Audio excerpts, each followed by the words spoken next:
আপনারা এই 10টা কাজ কখনো ছাড়বেন না। আমাকে ওয়াদা করেন এই 10টা কাজ আপনারা বাচ্চাদের ফিউচারের স্বার্থে কখনো ছাড়বেন না ইনশাআল্লাহ। তো আমার 10টা নসিহত হচ্ছে, এক, যে আমাদের বাচ্চাদেরকে ওদের লক্ষ্যটাকে স্থির করাবেন। ওদের জীবনের লক্ষ্যটাকে 1 নাম্বার, ওদের জীবনের লক্ষ্য হবে জান্নাত। এবং আমাদের বরেণ্য যে মানে সিংহ পুরুষরা আছেন উম্মার, ওদেরকে চিনাই দিবেন, ওদের মতো ওদেরকে হতে বলবেন। তোমাকে হামজার মতো হতে হবে, তোমাকে খালিদের মতো হতে হবে, তোমাকে ওমর ইবনে খাত্তাবের মতো হতে হবে, তোমাকে আলী ইবনে আবি তালেবের মতো হতে হবে, তোমাকে মারিয়াম আলাইহিস সালামের মতো হতে হবে, তোমাকে আয়েশার মতো হতে হবে। এই চেতনাগুলো ছোটবেলা থেকে ওর মধ্যে ইনস্টল করে। ও সামনে একটা রোল মডেল দেখবে যে আমাকে এরকম হতে হবে। এইসব ক্যাটরিনা সব ফেলান, এগুলা পরিমণি সব ফেলান, এগুলা বাদ দেন। যা চলতেছে যে সাকিব টাকিব সব বন্ধ করেন, এইসবের কোনো ফিউচার নাই। এইসব ফিউচার হয়তো দুনিয়াতে কিছু দিতে পারে, কিন্তু পরকালে আল্লাহ পাকের আযাব গজব থেকে বাঁচার কোনো অপশন নাই। 2 নাম্বার, সন্তানকে নিজের মনে করবেন না। সন্তানকে মনে করবেন এটা আল্লাহর আমানত আপনার কাছে। এই আমার ছেলে, এটা আমার ছেলে না, এই ছেলেটা আল্লাহ পাক আমাকে দিয়েছেন। বিশ্বাস করেন আমরা তো ওকে নেওয়ার জন্য চেষ্টাও করি নাই। এমন হয়নি আপনাদের সময়? সন্তান না চেষ্টা করতো সন্তান আসে নাই? কোনো ক্ষেত্রে এমন হয়েছে সন্তান নষ্ট করার মানুষ চেষ্টা করছে, তাও সন্তান আল্লাহ দিয়েছেন।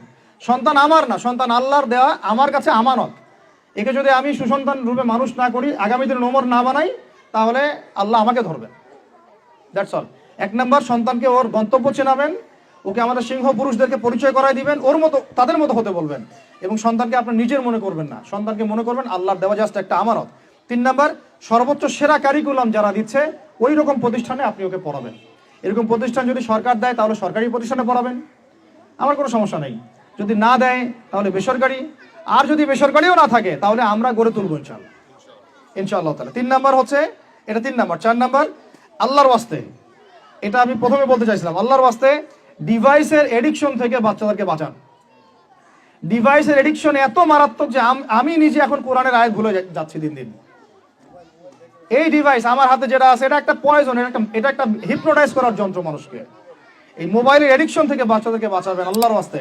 যদি আপনি বাচ্চাকে হাফেজ বানাতে চান, আলেম বানাতে চান, কারি বানাতে চান, মুহাদ্দিসা বানাতে চান, এটা হাতে থাকলে আপনি পারবেন না। এটাতে এডিক্টেড হয়ে গেলে আপনি কোনোভাবেই বাচ্চাকে মেমোরি ধরে রাখতে পারবেন না। বহু হাফেজে কোরআন ভুলে গেছে দিন দিন এটার কারণে। এটার মধ্যে অ্যাডাল্ট্রি অনেক কিছু আছে, ওরা এগুলো বোঝে, ওরা এগুলো এখন বোঝে, কিন্তু ওরা ছোট নাই এখন। এগুলো একটা কার্টুন দেখতে গিয়ে ওরা 10টা দেখে ফেলবে, আজে বাজে জিনিস দেখে ফেলবে। এটার মানে ব্যবহারটাকে নিয়ন্ত্রণ করেন, ডিভাইস এডিকশনটা বন্ধ করেন। আল্লাহ পাক তৌফিক দান করেন, আমিন। 5 নাম্বার হচ্ছে ম্যানুফ্যাকচার্ড কোনো খাবার বাচ্চাদেরকে খাওয়াবেন না। ফিজিক্যালি ওদেরকে ফিট রাখার চেষ্টা করবেন। ম্যানুফ্যাকচার্ড খাবার মানে একটু আগে দেখলাম যে বাইরের খাবারগুলো এটা খাচ্ছে, চিপস টিপস ইত্যাদি, এগুলা ওর হজম শক্তি নষ্ট করবে, ফিজিক্যাল স্ট্রেংথ নষ্ট করবে, ওর মেমোরি শার্প হতে দিবে না। ওকে ভিতর থেকে ওই যে একটা শব্দ একটু আগে বলেছে এক ভাই যে ব্রয়লার মুরগি বানাই দিবে, আসলেই তাই বানাই দিবে। আমরা ঢাকা শহরে যখন থাকি, ছেলেপেলেদের 15 বছরের ছেলের ভুঁড়ি দেখলে আমাদের মনে হয় যে কি একটা অবস্থা। ফাস্টফুড, পিৎজা, বার্গার, কফি, এইগুলাই ওদের জীবন। তো এইরকম হইলে এই ছেলেপেলেগুলো না ফিজিক্যালি স্ট্রং থাকতে পারবে না মেন্টালি। আর মনে রাখবেন, কোরআনে আল্লাহর কিতাবের মধ্যে আল্লাহ পাক নেতৃত্ব দেওয়ার 2টা গুণাবলী বলেছেন। কয়টা বলেন? মাত্র 2টা। নেতৃত্ব দেওয়ার জন্য ওই রকম জায়গায় যেতে হলে 2টা গুণাবলী এনশিওর করতে হয়। একটা হচ্ছে ফিজিক্যাল স্ট্রেংথ, একটা হচ্ছে ইলমের স্ট্রেংথ।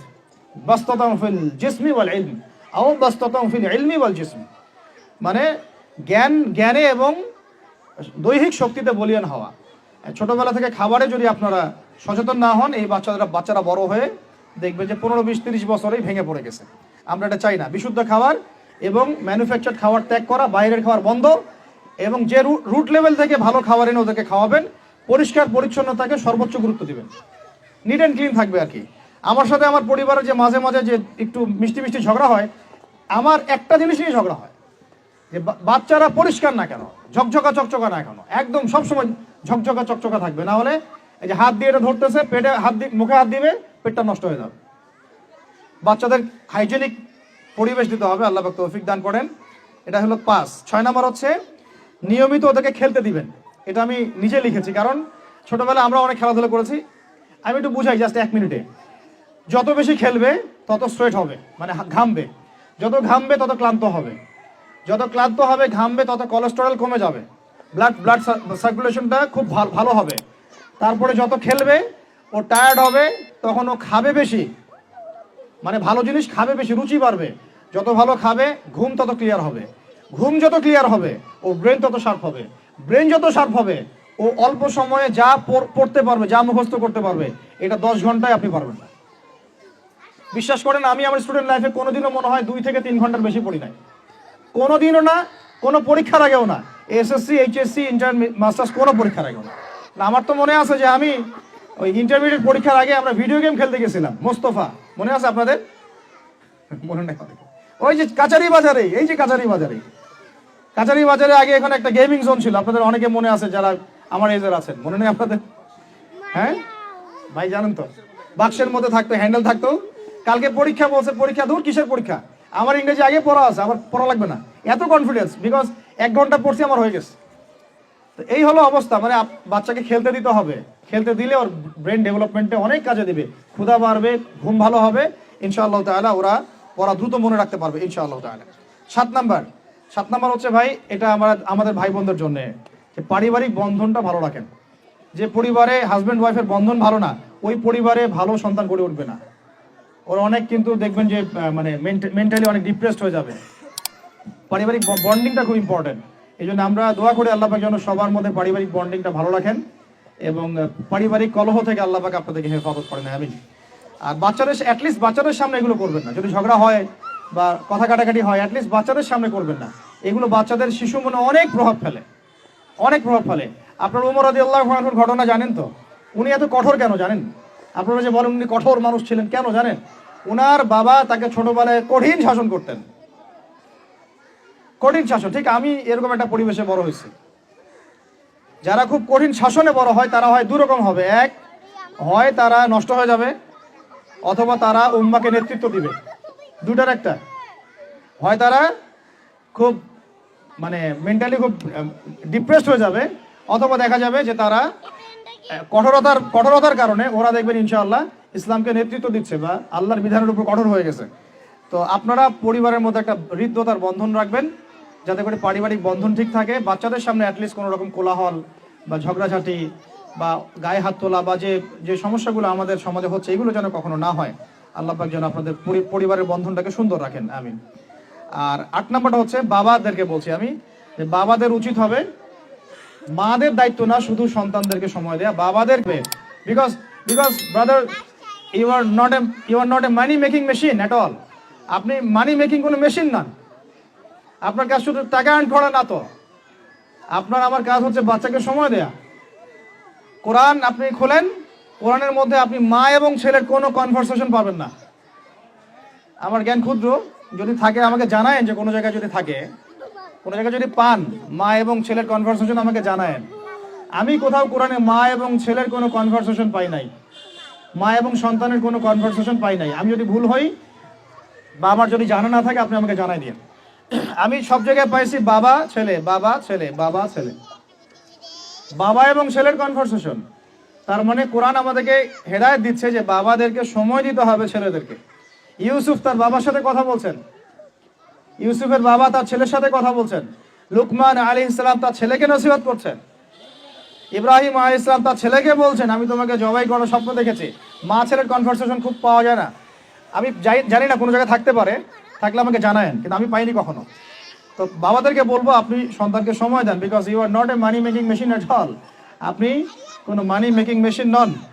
এটা হলো 8 দুটো বলে শেষ করতেছি। 9 নাম্বার হচ্ছে সন্তানকে চাপ দিবেন না, চাপ দিয়ে ওকে জোর করে কোনো কাঠামো দেওয়ার চেষ্টা করবেন না, বরং আপনি খুঁজে বের করেন আপনার সন্তানের মধ্যে ইউনিক প্রতিভা কি আছে। এই মেয়েটার মধ্যে হয়তো একটা প্রতিভা আছে যেটা আমার মেয়ের মধ্যে নাই, এর মধ্যে একটা প্রতিভা আছে ইউনিক যেটা ওর মধ্যে নাই, ওই ছেলেটার মধ্যে একটা প্রতিভা আছে যেটা আবার এই মেয়ের মধ্যে নাই। আপনি কখনো কারোর সাথে কারো তুলনা করবেন না।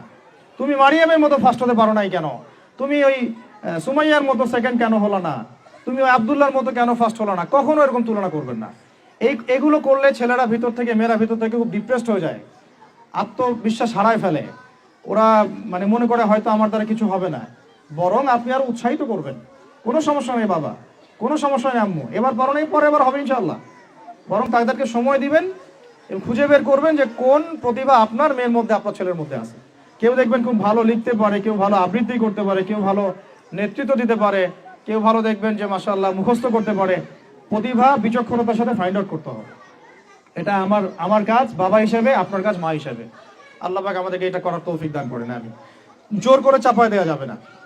আর একটা নসিহত শেষ, সেটা হলো আমরা তো 5 ওয়াক্ত নামাজ পড়বই, বাচ্চাদেরকে তো ইসলামী পরিবেশ দিবই। আমাদের তাহাজ্জুদের ওয়াক্তে 2 রাকাত নামাজ পড়াটাকে আপনার উপর ফরজ করে নেন। তাহাজ্জুদের ওয়াক্তে অন্তত 2 রাকাত নামাজ পড়াকে আপনার আমার উপর ফরজ করে নেন, যদি ওটা ফরজ না, ফরজ করে নেন। কারণ ওই সময় দোয়া যেগুলো করা হয় আল্লাহর কাছে একদম সরাসরি কবুল হয়। আপনাদেরকে আমি একজন মনীষীর কথা খালি বলবো, ইমাম বুখারী রাহিমাহুল্লাহ, নাম শুনেছেন আপনারা? তার কিতাব কিয়ামত পর্যন্ত ইনশাআল্লাহ পড়ানো হবে। ওইটা না পড়ে কেউ আলেম হয় না, তাই না বিষয়টা? তিনি যে একসময় অন্ধ ছিলেন আপনারা কি জানেন? তিনি যে একসময় চোখে দেখতে পারতেন না, আপনারা কয়জন জানেন? তার মা তাহাজ্জুদের ওয়াক্তে আল্লাহর কাছে কান্না করতে করতে করতে করতে, আল্লাহ আমার ছেলের চোখটা ভালো করে দাও, আল্লাহ আমার ছেলের দৃষ্টিশক্তি ফিরায় দাও, আল্লাহ আমার ছেলের দৃষ্টিশক্তি ফিরায় দাও। মায়ের এই দোয়া আল্লাহ পাকের আরশ পর্যন্ত পৌঁছে দেয় অলৌকিকভাবে, মিরাকুলাসলি। ইমাম বুখারী রাহিমাহুল্লাহ সকালবেলা উঠে চোখে দেখা শুরু করেছে। আজকে ইমাম বুখারী কি এবং তার কিতাবের মূল্য কি, তার মর্যাদা কোথায়, তার কিতাব না পড়লে আমাদের মধ্যে কোনো মানুষ আলেম হতে পারবে না, এটা আমরা এখন স্বতঃস্বীকৃত। কিভাবে হয়েছে ভাই বোনেরা? দোয়ার মাধ্যমে। প্রচুর দোয়া করতে হবে সন্তানদের জন্য। আমি যতবার বাইতুল্লাহ যতবারই জিয়ারত করেছি, তাওয়াফ করেছি, প্রত্যেক তাওয়াফে আমি সবসময় দোয়া করি আমার ছেলে মেয়েদের জন্য। আল্লাহ আমার ছেলে ওসমানকে ওসমান রাদিয়াল্লাহু আনহুর মতো বানাও, শর্টকাট দোয়ার কি। আমার ছেলে মেয়ে মারিয়ামকে মারিয়াম আলাইহিস সালামের মতো বানায় দাও। আল্লাহ আমার মেয়ে আয়েশাকে আয়েশা রাদিয়াল্লাহু আনহার মতো বানায় দাও। আল্লাহ আমার ছেলে ওমরকে ওমর ইবনে খাত্তাবের মতো বানায় দাও। আপনারা এবার দোয়া করতে থাকেন, দোয়া কবুলের সময়গুলো খুঁজে খুঁজে বের করে দোয়া করতে থাকতে হবে ইনশাআল্লাহ। বাবা মার দোয়া আল্লাহ পাক ফেলবেন না ইনশাআল্লাহ। আল্লাহ পাক আমাদেরকে এই বিষয়গুলো আমল করার তৌফিক দান করেন। আর সব সময় ছেলে মেয়েদেরকে আত্মবিশ্বাস দিবেন। যত তাদেরকে কনফিডেন্স দিবেন, ওরা আরো ভালো করবে। যত ধমক দিবেন, এই তুই পারিস না, তোর দ্বারা হয় না, তুই কি করস, ইত্যাদি ইত্যাদি, তত দেখবেন ও আর পারতেছে না। আমি বেসিক্যালি ছোট থেকে যে বড় হয়েছি, এই জিনিসটার অনেক ঘাটতিতে বড় হয়েছে। কনফিডেন্স না দেয়া। তবে সবাই সবকিছু হয় না, কিছু ব্যতিক্রম বিষয় থাকে। কিন্তু আমি যেটা রিয়েলাইজ করেছি, একটা মানুষকে যখনই কনফিডেন্স দেওয়া হয়, সে অনেক ভালো করে। যখন আপনি তাকে আন্ডারস্টিমেট করবেন, সে ভালো করতে পারবে না। তাই আল্লাহর ওয়াস্তে আমাদের বাচ্চাদের উপরে চাপ না দিয়ে আত্মবিশ্বাস দিবেন, ভালোবাসবেন, মহব্বত করবেন, ওকে উৎসাহ দিবেন, দেখবেন ইনশাআল্লাহ ও আরো ভালো করতেছে ইনশাআল্লাহ। মাশাআল্লাহ তুমি তো সুন্দর লিখছো, আরেকটু ভালো করো, ভালো হয়েছে তো মাশাআল্লাহ, আরেকটু করো, সুন্দর আর্ট করছো, আরেকটু ভালো করো, মাশাআল্লাহ একবারও তো মুখস্থ করে ফেলছো, আরেকবারও পারবা ইনশাআল্লাহ। ওকে এভাবে বুস্ট আপ করতে থাকেন ইনশাআল্লাহ তাআলা। দেখবেন এভাবে যদি একটা পরিকল্পনা মাফিক আমরা আগাই, জাস্ট 20টা বছর সবর করি যদি আমরা, আল্লাহ পাক যেন আমাদেরকে তৌফিক দান করেন, টানা 20 বছর যদি আমরা নেক হায়াতের সাথে এভাবে রাত দিন 24 ঘন্টা নিরলস দিনের কাজ করতে পারি, অ্যাটলিস্ট এডুকেশন সেক্টরে, আমাদের তো পলিটিক্যাল সেকশন নাই, ইকোনমিক সেকশন আমাদের হাতে নাই, অ্যাটলিস্ট শিক্ষা সেক্টরে যদি আমরা এভাবে কাজ করতে পারি, আগামী 20 বছরে বাংলাদেশের শিক্ষা ক্ষেত্রের হুলিয়া পরিবর্তন করে ফেলা সম্ভব ইনশাআল্লাহ। কারণ সবকিছু নতুন করে করা লাগবে না, আমরা শুধু সমন্বয় করব, পরিবেশ গড়ব এবং আমাদের জানমাল, সময়, শ্রম, জমি জমা এগুলো ওয়াকফ করবো ইনশাআল্লাহ আল্লাহর জন্য।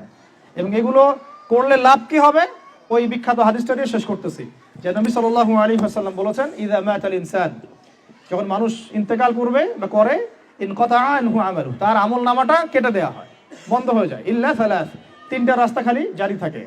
1 নম্বরই হচ্ছে সাদাকায়ে জারিয়া, মানে এমন সাদাকা, এমন কন্ট্রিবিউশন যেটা আমার ইন্তেকাল, আপনার ইন্তেকালের পরেও একেবারে চলতে থাকবে, লং টাইম সাস্টেইন করতে থাকবে, এটা একটা। 2 নম্বর ওয়ালাদুন সালেহ, আমার নেককার সন্তান বা আপনার নেককার সন্তান, যে আপনার আমার জন্য কালকে আমাদের মানে পরকালে বারজাখের জীবনে আমরা যখন থাকবো তখন তারা দোয়া করতে থাকবে। আর আমি বলছি, আমার ওমরই শুধু আমার ছেলে না, আপনাদের সবার সন্তান আমার সন্তান, আপনাদের সবার মেয়ে আমার মেয়ে। আমি এভাবে কখনো চিন্তা করি না যে এই যে প্রতিষ্ঠানগুলো আমরা করতেছি বা যে প্রজেক্টগুলো আমরা নিচ্ছি হাতে, এগুলো শুধু আমার ছেলের জন্য, আমার মেয়ের জন্য, কোশ্চিন কালেও না। এদেশের প্রত্যেকটা শিশু আমার শিশু, আমার ছেলে আমার মেয়ে। এদেশের প্রত্যেকটা বোন আমার বোন, এদেশের প্রত্যেক ভাই আমার ভাই। ওইভাবে চিন্তা করে আমাদেরকে না গেলে আমরা জাতিগত পরিবর্তন আনতে পারবো না। তখন আমরা স্বার্থপর হয়ে যাবো, আমার ছেলে বাঁচলেই হইলো, আমার মেয়ে বাঁচলেই হইলো। তখন হবে কি, আমার ছেলে আদতে বাঁচতে পারবে না, আমার মেয়েও বাঁচতে পারবে না, কারণ ফিতনা যখন সব জায়গায় ছড়ায় পড়বে আমার ঘরেও তো ঢুকবেই, স্বাভাবিক। আর শেষ নাম্বারটা হচ্ছে আল ইলম, এমন জ্ঞান ইউনতাফাউ বিহিন নাস, যে জ্ঞান দিয়ে মানুষ উপকৃত হয়। এই হলো শিক্ষা প্রজেক্টগুলো। আল্লাহ পাক এই হাদিসটার উপর আমাদের সবাইকে আমল করার তৌফিক দান করেন, আমিন। আর আমি লম্বা করছি না, আপনাদের অনেকেই ক্ষুধার্ত, আমাদের বাচ্চারা ক্ষুধার্ত। আমরা দোয়া করি আল্লাহ পাক যেন আমাদের সবাইকে পবিত্র কোরআন এবং নবীর হাদিস অনুযায়ী জীবন গড়ার তৌফিক দান করেন। এক নাম্বার, সবাইকে যেন আমাদের এই শিক্ষা প্রজেক্টের সাথে আপনাদেরকে সম্পৃক্ত করেন, আমিন। আমাদের জীবনের গন্তব্যটা আমাদেরকে ফিক্স করার তৌফিক দান করেন, বাচ্চাদেরকে মানুষ করার তৌফিক দান করেন, সবাইকে হালাল খাওয়ার তৌফিক দান করেন, ধৈর্য ধরার তৌফিক দান করেন, নেক আমল আল্লাহ পাক যেন বেশি বেশি করার তৌফিক দেন এবং সুন্নাহ ভিত্তিক জীবন গড়ার তৌফিক দেন। এছাড়াও আমি দোয়া করি মন থেকে আল্লাহ পাক যেন আমাদের বাচ্চাদেরকে সুস্থ রাখেন, আমাদের প্যারেন্টসদেরকে সুস্থ রাখেন, টিচার্সদেরকে সুস্থ রাখেন এবং আমাদেরকে সুস্থতার সাথে আল্লাহ পাক লম্বা সময় দিনের কাজ করার তৌফিক দান করেন। এবং ভিতরে বাহিরে যত ইসলাম বিরোধী অপতৎপরতা আছে এগুলোকে আমাদেরকে সাহসিকতার সাথে ফেস করার তৌফিক দান করেন, আমিন। আর আমি সর্বশেষ আবারও বলতেছি যে এই দায়িত্বগুলো আমাদের একার না। প্রিয় দিনী ভাই এবং বোনেরা, আপনাদের সবার দায়িত্ব আগায় আসেন। আমি এভাবে আগে কখনো বলি নাই, এখন বলতেছি বিকজ আমি চাই না আমাদের কোনো প্রতিষ্ঠান কোনো মানুষের ছত্র ছায়ায় থাক। প্রত্যেকটা প্রতিষ্ঠান, প্রত্যেকটা মার্কাজ, প্রত্যেকটা ক্যাম্পাস শুধু হবে আল্লাহর জন্যে, আল্লাহর জমিতে, আল্লাহর বিল্ডিং, এটা কিয়ামত পর্যন্ত এভাবে থাকবে ইনশাআল্লাহ। এটা আমার কোনো ব্যক্তি মালিকানায় না। আল্লাহর জন্য ওয়াকফ করার আমাদের জায়গা দরকার, কনস্ট্রাকশন দরকার, ফাইন্যান্স দরকার। ইনশাআল্লাহ তাআলা আল্লাহ পাক আমাদেরকে যে নিয়ামতগুলো দিয়েছেন এগুলো যদি আমরা সবার সামনে মানে সুষ্ঠুভাবে উপস্থাপন করতে পারি, আমি আশা করি সারা দেশ বিদেশের অনেক মানুষ আগে আসবে ইনশাআল্লাহ তাআলা। আল্লাহ পাক আমাদেরকে প্রত্যেকটা বিভাগীয় শহরে এরকম প্লে থেকে নিয়ে মাস্টার্স পর্যন্ত, দ্যাট মিনস নুরানি থেকে নিয়ে ইফতা পর্যন্ত এইরকম একটা ক্লাসিক্যাল প্রতিষ্ঠানগুলো, মার্কাজগুলো গড়ে তোলা তৌফিক দান করেন, আমিন। আমি আজকের মতো এখানে শেষ করছি। আকুলু কওলি হাযা আস্তাগফিরুল্লাহ লি ওয়া লাকুম ওয়া লিসাইরিল মুসলিমিন। বারাকাল্লাহু লানা ওয়া লাকুম বিল আয়াতিল হাকীম। ইন্নাহু তাআলা জাওয়াদুন কারীম রাউফুর রহিম।